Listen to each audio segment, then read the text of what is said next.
नवंबर 2019 में प्रधानमंत्री आवास के बाहर सुरक्षा असाधारण रूप से कड़ी रही। आधी रात को एक गाड़ी अंदर दाखिल होती है। गाड़ी से उतरते हैं रॉ चीफ सामंत गोयल। उनके हाथ में एक मोटी फाइल होती है जिस पर लाल अक्षरों में लिखा होता है कॉन्फिडेंशियल। करीब 15 मिनट इंतजार के बाद कमरे का दरवाजा खुलता है। प्रधानमंत्री नरेंद्र मोदी सामने खड़े होते हैं और पूछते हैं कि इतनी रात को आने की क्या जरूरत पड़ गई। सामंत गोयल कहते हैं, सर, हमने हाफिज सईद को ढूंढ लिया है। हाफिज सईद 26 नवंबर का मास्टरमाइंड जिसके वजह से मुंबई में की मासूम लोग मारे गए थे। हाफिज सईद का नाम सुनकर प्रधानमंत्री ने तुरंत एक मीटिंग बुलाई। उसी रात कैबिनेट कमेटी ऑन सिक्योरिटी की मीटिंग बुला ली जाती है।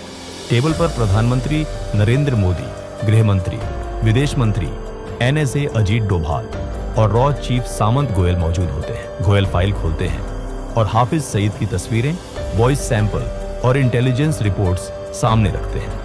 वो बताते हैं कि अब UN में गुहार लगाने या अमेरिका से पाकिस्तान पर दबाव बनाने का समय निकल चुका है।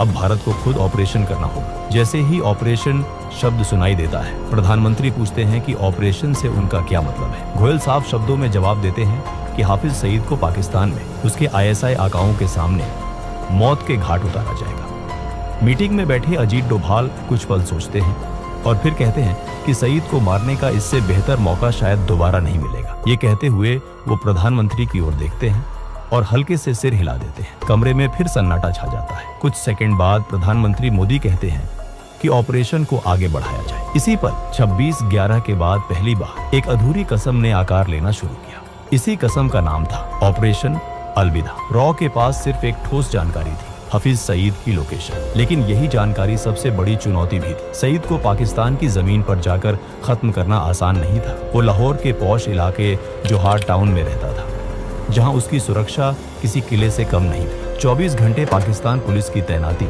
CCTV निगरानी और सीमित आवाजाही। सईद के घर तक पहुंचना लगभग नामुमकिन था। सीधे ऑपरेशन का मतलब था अंतर्राष्ट्रीय संकट। रॉ को समझ आ गया था कि अगर सीधा वार संभव नहीं है तो रास्ता अंदर से बनाना होगा। इसके लिए जरूरी था सईद के घर के बेहद पास एक सुरक्षित और भरोसेमंद लोकल बेस।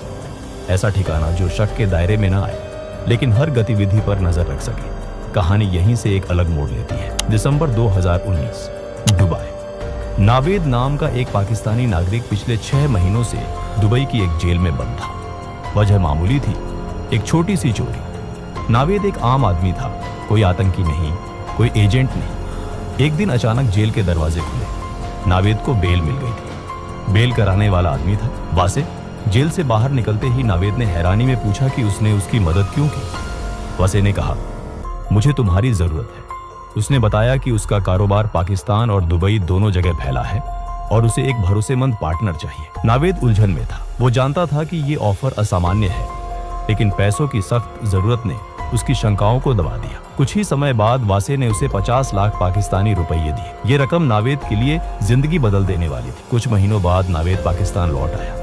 यहीं से रॉ की योजना जमीन पर उतरने लगी। एक दिन वासे का फोन आया। निर्देश साफ थे, लाहौर के जौहर टाउन में एक घर किराए पर लेना है। नावेद ने बिना सवाल किए हाउस नंबर 120 किराए पर ले लिया। ये घर सईद के घर से बेहद नजदीक था, इतनी नजदीक कि वहां से उसकी गतिविधियों पर नजर रखना संभव हो सके। नावेद को ये नहीं बताया गया था कि वासे असल में कौन है। सच्चाई ये थी कि वासे रॉ का एजेंट था। जो बेस रॉ महीनों से ढूंढ रही थी वो अब नावेद के घर के रूप में मिल चुका था। इसके बाद रॉ के एजेंट अलग अलग समय पर नावेद के घर आने जाने लगे, कभी कुछ दिनों के लिए, कभी कुछ हफ्तों के लिए। नावेद ने कभी सवाल नहीं किए, वो वही करता रहा जो वासे कहता था। अगले 6 महीनों में रॉ के एजेंट्स ने हाफिज सईद की हर गतिविधि को बेहद बारीकी से ट्रैक किया। उसके घर के बाहर क्या हो रहा है, घर के अंदर कौन आ जा रहा है, किस समय कौन सी हलचल होती है, ये सारी जानकारी मिनट दर मिनट दर्ज की जाती रही। जौहर टाउन में बना वो गुप्त ठिकाना अब पूरी तरह काम करने लगा था। ये सारी इंटेलिजेंस लगातार भारत भेजी जा रही थी। दिल्ली में बैठे रॉ चीफ सामंत गोयल हर अपडेट पर नजर रखे हुए थे। ऑपरेशन अब अपने आखिरी चरण के बेहद करीब पहुंच चुका है। इस दौरान एक बात किसी के ध्यान में नहीं आई। नावेद हफ्ते में एक बार अपने परिवार से मिलने जाता था। ये उसकी सामान्य दिनचर्या का हिस्सा था, इसलिए रॉ के एजेंट्स ने इस पर ज्यादा ध्यान नहीं दिया। उन्हें लगा कि ये एक आम आदमी की आम जिंदगी है। अब प्लानिंग लगभग पूरी हो चुकी थी। लोकेशन, टाइमिंग, सब कुछ तय था। बस एक आखिरी कड़ी बाकी। कुछ ही दिनों बाद वासे का नावेद को फोन आया। उसने नावेद को दुबई आने को कहा। वजह नहीं बताई गई। दुबई में दोनों की मुलाकात होती है। बातचीत के दौरान वासे अचानक एक गंभीर सवाल करता है। वो कहता है, क्या तुम्हें नहीं लगता कि पाकिस्तान जिन आतंकियों को पनाह देता है वो गलत है? नावेद बेपरवाही से जवाब देता है, इससे हमें क्या फर्क पड़ता है, वो तो हमारे दुश्मन हिंदुस्तानियों को मारते हैं। वासे कुछ पल चुप रहता है, फिर वो कहता है, मैं एक यहूदी के लिए काम करता हूँ। 26/11 हमले में उस यहूदी ने अपना पूरा परिवार खो दिया था। अब वो तुम्हारे पड़ोसी हाफिज सईद को मारना चाहता है। ये सुनते ही नावेद हैरान रह जाता है। उसके लिए ये सब किसी फिल्मी कहानी जैसा था।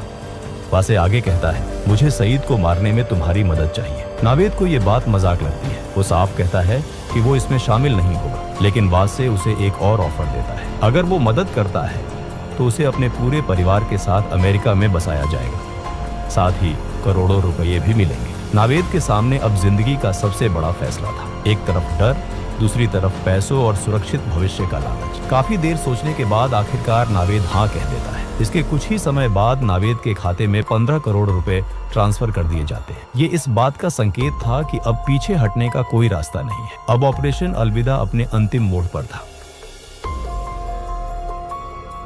कई हफ्तों की गहन सोच विचार और जोखिम के आकलन के बाद रॉ एक निर्णायक नतीजे पर पहुंची। तय हुआ कि हाफिज सईद को कार बम के जरिए निशाना बनाया जाएगा। नावेद के घर में रह रहे रॉ के एजेंट्स ने चुपचाप एक काली टोयोटा कोरोला खरीदी। इसी गाड़ी के भीतर 300 किलो RDX भर दिया गया। पूरा काम इतनी सफाई से किया गया कि किसी को शक तक नहीं हुआ। इस कार को नावेद के घर से कुछ दूरी पर एक अंडर कंस्ट्रक्शन बिल्डिंग में पार्क कर दिया गया। वहां न चौकीदार था न कैमरे। इस कार के बारे में नावेद को बिल्कुल पता नहीं। अब रॉ के सामने सबसे बड़ा सवाल था, इस कार को सईद के घर तक कौन ले जाएगा?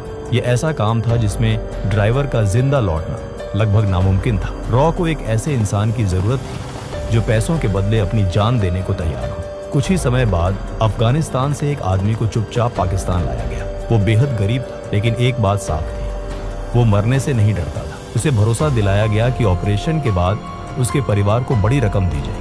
अब नावेद के घर में कुल 4 लोग, 3 रॉ एजेंट और 1 अफगानिस्तानी। नावेद ने कभी नहीं पूछा कि ये लोग कौन हैं, कहां से आते हैं और क्या करते हैं। वो वही करता रहा जो उसे वासे कहता था। रॉ का प्लान अब तक बिना किसी रुकावट के आगे बढ़ रहा था, लेकिन हर ऑपरेशन में एक ऐसा पल आता है जहां सब कुछ अचानक बदल जाता है। 13 मई 2021 वासे, जो इस पूरे नेटवर्क की सबसे अहम कड़ी था, नई दिल्ली में अपने परिवार के साथ ईद मनाने आया हुआ था। त्योहार के बाद वो अगले ही दिन दुबई लौटने के लिए घर से निकलता है। रास्ते में अचानक उसे चक्कर आता है। वो संभल नहीं पाता और जमीन पर गिर पड़ता है। तुरंत उसे अस्पताल ले जाया जाता है। शुरुआती जांच में डॉक्टरों को पता चलता है कि वो कई दिनों से तेज बुखार से पीड़ित था। कोविड टेस्ट कराया जाता है, रिपोर्ट पॉजिटिव आती है। हालत तेजी से बिगड़ती है और वासे को ICU में शिफ्ट कर दिया जाता है। अगले 2 दिन वो जिंदगी और मौत के बीच जूझता रहता है। आखिरकार रॉ का ये जाबाज और बेहद अहम एजेंट दुनिया को हमेशा के लिए अलविदा कह देता है। जैसे ही ये खबर रॉ हेडक्वार्टर्स पहुंचती है, वहां भूचाल आ जाता है। वैसे सिर्फ एक एजेंट नहीं था, वही नावेद को संभालता था। उसकी मौत का मतलब था कि पूरा ऑपरेशन फेल। वही दूसरी तरफ नावेद की आदत थी कि वो हफ्ते में एक बार अपने परिवार से मिलने लाहौर से बाहर निकलता था। लेकिन इस बार कहानी कुछ और ही थी। इस बार नावेद की गाड़ी सीधे एक हाई रैंकिंग ISI ऑफिसर के घर पर जाकर रुकी। असल सच्चाई ये थी कि नावेद कभी पूरी तरह ईमानदार नहीं था। वो शुरू से ही वासे पर शक करता आ रहा था। शुरुआत में ये शक हल्का था, लेकिन जैसे जैसे वक्त बीतता गया, ये शक गहराता चला गया। और जिस दिन वासे ने उसके सामने हाफिज सईद को मारने की बात कही, उसी दिन नावेद का शक यकीन में बदल गया। नावेद समझ चुका था कि वो किसी बेहद खतरनाक खेल का हिस्सा बन चुका है। इसी जानकारी को वो चुपचाप पाकिस्तानी एजेंसियों तक पहुंचा देता है। ये खबर बेहद सेंसिटिव थी और इसके असर तुरंत दिखने लगे। रॉ तक जैसे ही ये इनपुट पहुंचता है, हालात पल भर में बदल जाते हैं। एजेंसी बिना एक पल गवाए आदेश देती है कि जौहर टाउन वाले घर से सभी एजेंट्स को तुरंत निकाल लिया जाए। कुछ ही घंटों में वो घर खाली कर दिया जाता है। इसके बाद ISI के लोग उस इलाके की छानबीन करती है, लेकिन उनके हाथ कोई ठोस सबूत नहीं लगता। अब रॉ के सामने सबसे बड़ी दुविधा खड़ी हो जाती है। महीनों की मेहनत, रिस्क और तैयारी, सब कुछ दांव पर लगा था। सवाल सिर्फ एक था, क्या ऑपरेशन को आगे बढ़ाया जाए या यहीं रोक दिया जाए। इस गंभीर मुद्दे पर एक बार फिर रॉ की एक अहम मीटिंग होती है। मीटिंग में देश के प्रधानमंत्री नरेंद्र मोदी भी मौजूद होते हैं। आखिरकार फैसला लिया जाता है, ऑपरेशन जारी रहेगा। अब कहानी अपने अंतिम अध्याय में दाखिल होती है। जून 2021, लाहौर, सुबह के ठीक 11 बजे रॉ के एजेंट्स अफगान युवक को पूरी सावधानी से आईएसआई की नजर से बचाते हुए उस अंडर कंस्ट्रक्शन बिल्डिंग तक लाते हैं। यही वो जगह थी जहां पहले से विस्फोटकों से भरी काली कोरोला गाड़ी खड़ी। युवक को एक बार फिर पूरा प्लान